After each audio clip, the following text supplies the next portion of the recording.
I'd like to welcome to the front of the room Keith Eisler and Joe Pierce to be introduced by their advisor, Victoria Nelson.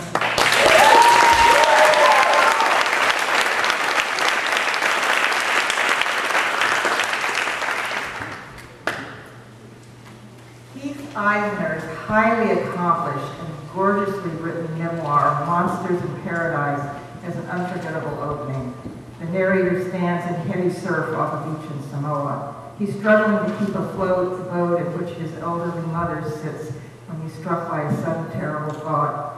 He could do away with her right now and no one would ever know it was murder. Like a Japanese origami dropped in a bowl of water, what blossoms from this split-second epiphany is an arresting hybrid flower of tragicomic intertwined narratives encompassing 4 generations of family tumult. The central figure is the mother, her fraught childhood of love, incest, deafness, and psychosis. In a complex layering of flashbacks and a skillful channeling of her voice, Keith takes us on a sophisticated, unsentimental, but deeply compassionate journey through the hearts and minds of a mother and son. Please join me in congratulating him for a superb accomplishment.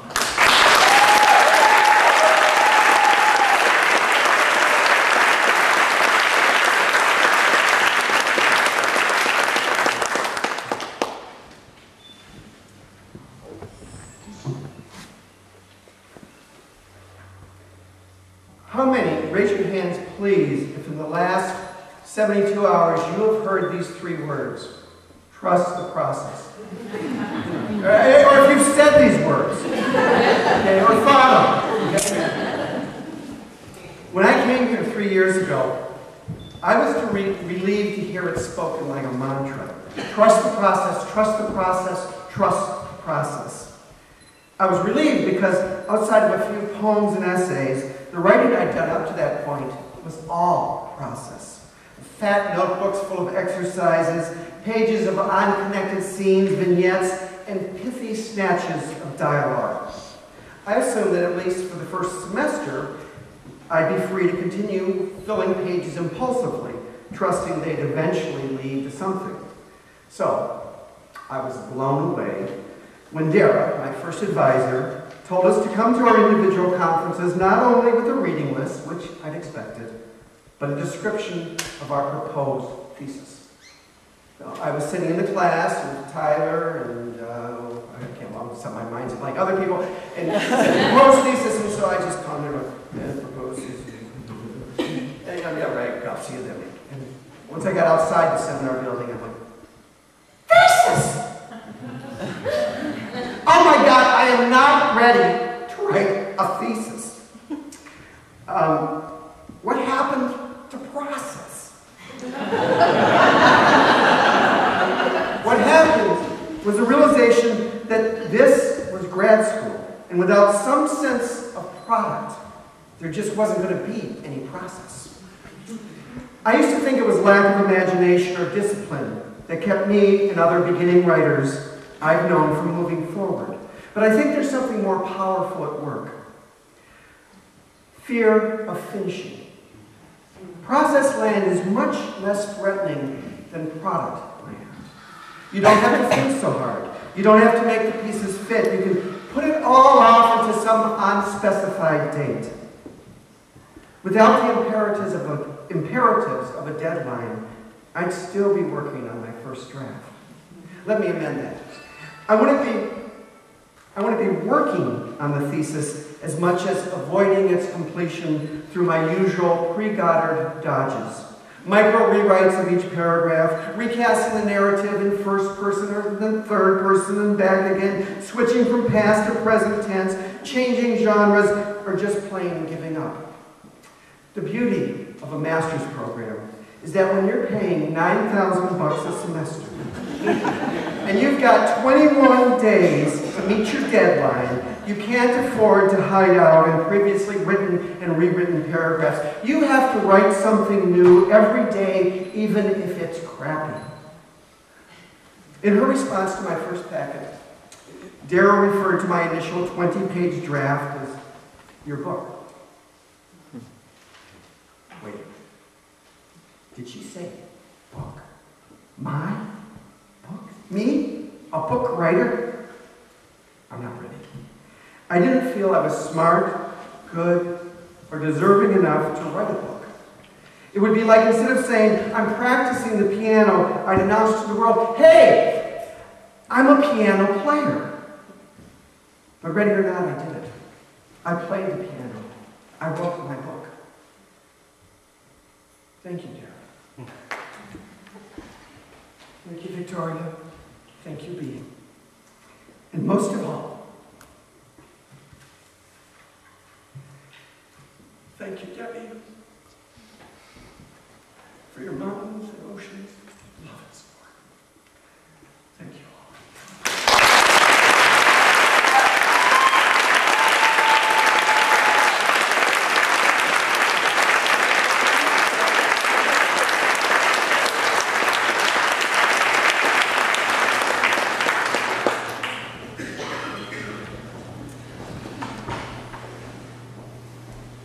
Joe Pierce's epic science fiction novel, Gaunt, has as its hero a Kant-reading, part cyborg, shell-shocked, alcoholic private eye in a post-apocalyptic society that offers every drug high imaginable, every synthetic part add-on imaginable, but very little personal freedom under the beetling aegis of the administration.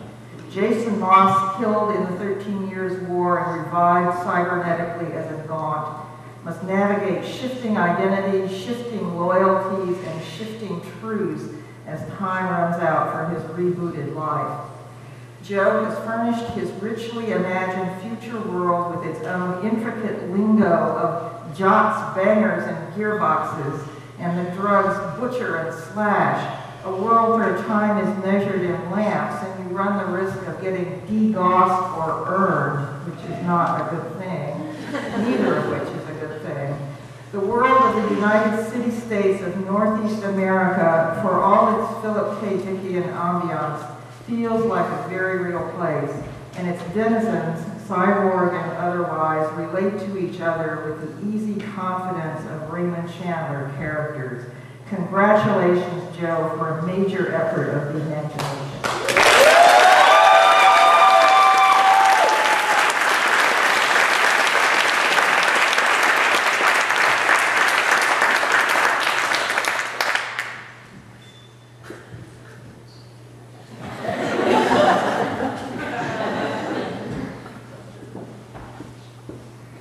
I made myself a checklist.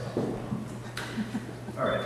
So, everyone's been talking about how great Goddard is and how it's changed our lives, and I always believe in objectivity and trying to get two sides of the story. So I'm going to take this time to tell you a little bit about how and what Goddard sucks.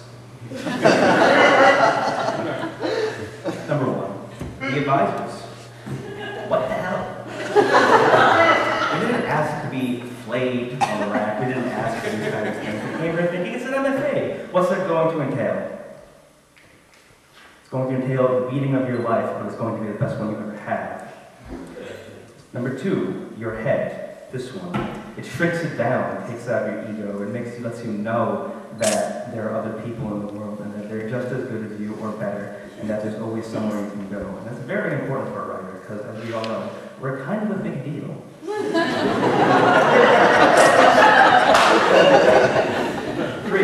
your privacy. I mean, I don't know who else is okay with sharing their work, but who does that? Write for yourself. You don't come out here and expect to get published and give it to other people and then read at salons and do readings for all the students. Number 4, the location. Beautiful Fort Borden, where there are more deer than cockroaches.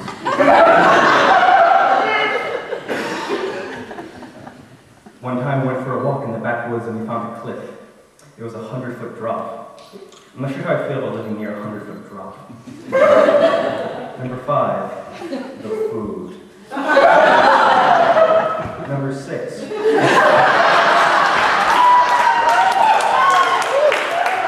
Number 6, it sucks out your expectation. You have nothing left after you come here, just realization. Number 7, your wants. Wanting, you see, is a disease and a choice, but desire is not, and it takes out all your want, and it puts in a desire and an urge to show people what you've done and to show people what you've become here. 8, your immaturity. You have nothing left to complain about once you're here. You have grown. You are a person now, even if you were 15 or 50. You have become beautiful in your own way by coming here, and you have grown truly. No more will anyone ever have to say to you, would you like some wine with that cheese? Number 9, fear. It sucks the fear right out. And don't get me wrong, we all have butterflies, and we're all terrified, and we're all shaking when we go up to read or give our graduation speech. But there's no fear left anymore, because you know what you've done is worth something, and you know you can share it with people. Number 10, emptiness. Emptiness is different than space, because in space there are things, there are other people and other bodies, and you can fall in love with them and say hello to them, but in emptiness there's absolutely nothing, and it sucks out all the emptiness to leave you with the scars of a mother in the hospital, or friends who have left you, or a daughter who will never live in this world. It takes out this emptiness unless you live with those scars in your heart, and your heart whispers to you, like Moses to his brother, and it tells you the things you need to know, and it tells you the things you have to write. And while you're here, God takes from you everything that you don't want to be, and helps you become the things you're supposed to be. I won't see you tomorrow, but I'll see you on the bookshelves.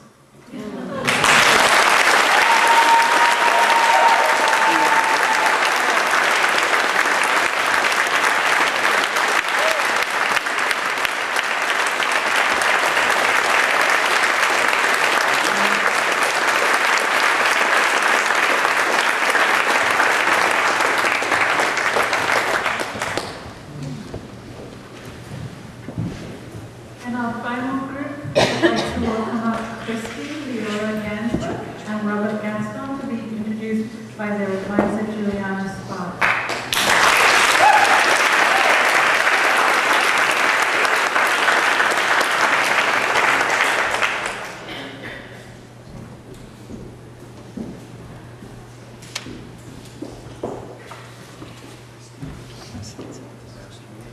Every so often I read an MFA thesis as a manuscript that feels as if it has fully found its reason for being, as if it has to be out in the world.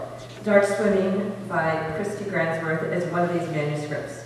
The manuscript is a collection of poems that mixes together a lyric sensibility and love of poetry with a politics of resistance and healing. It is a manuscript, thus, that draws things together. Among its concerns are the continuing strength and viability of Native traditions in the U.S. Yet it is a work that interestingly and somewhat provocatively avoids separatism and narrowly defined models of identity.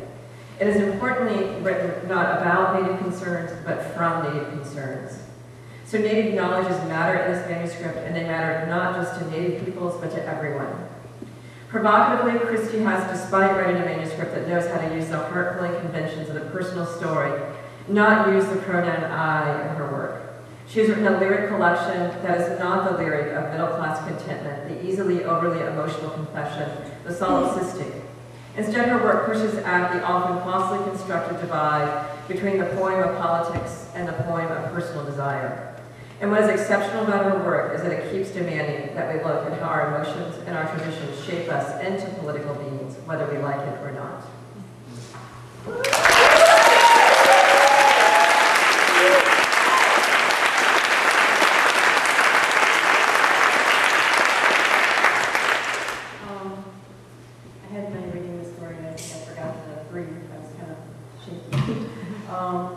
I didn't really prepare anything, and I don't have a ton to say, because I don't want to become perfectly emotional. I didn't sign up for any of that. I do want to say thank you to the faculty and the staff, because the program is really a life-changing experience. When I came here, I was very much an I, capital I, and sort of learned to kind of erase that from my perspective, which is really important.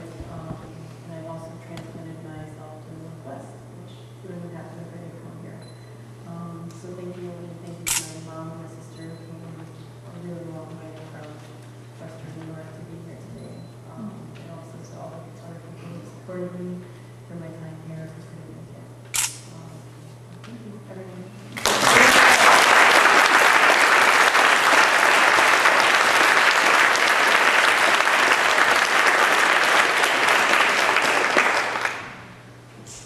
In Red Throats, Robert Gaston has taken the poetic concerns of the international political lyric to heart and used them to comment on his life as a U.S. citizen. I think of his thesis as somewhat sui generis. It owes its debts to Darwish and to Inger Christensen for sure, but it does something more. It is a work that is full of big, loaded, symbolic words like knife and blood and war and freedom and nation, and big symbolic acts like having to kill a wounded owl. But Robert takes these words and acts and dwells with them, turns them around, and messes with them.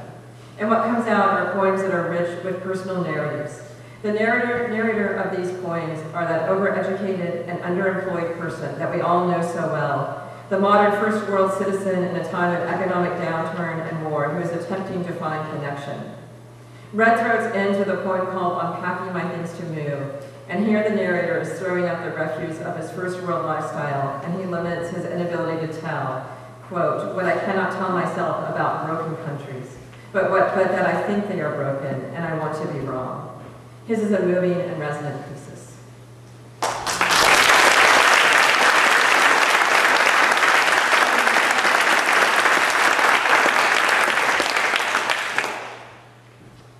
Well, here we are. This is actually the first graduation that I've ever attended in my life, if that means anything. Mostly because none of the other ones really meant anything. And this does. Partially because I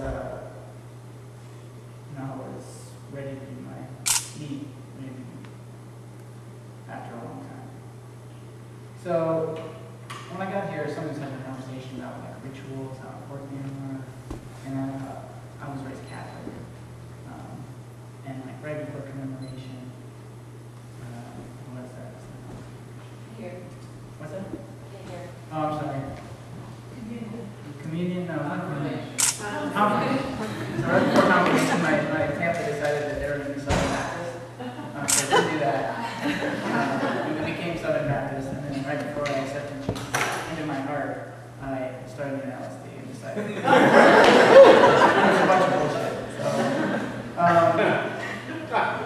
But the one remaining thing that I felt like really resonated with me was in the Catholic Church that I was raised in. People would, at a certain point in Mass, stand up and greet each other and say, peace be with you. Shake each other's hands, give each other hugs. And I think that if my writing were to do something similar, that would make me really happy. So at this time, if we could all greet each other, shake each other's hands, hug each other, and say peace be with you, I would be a big favor.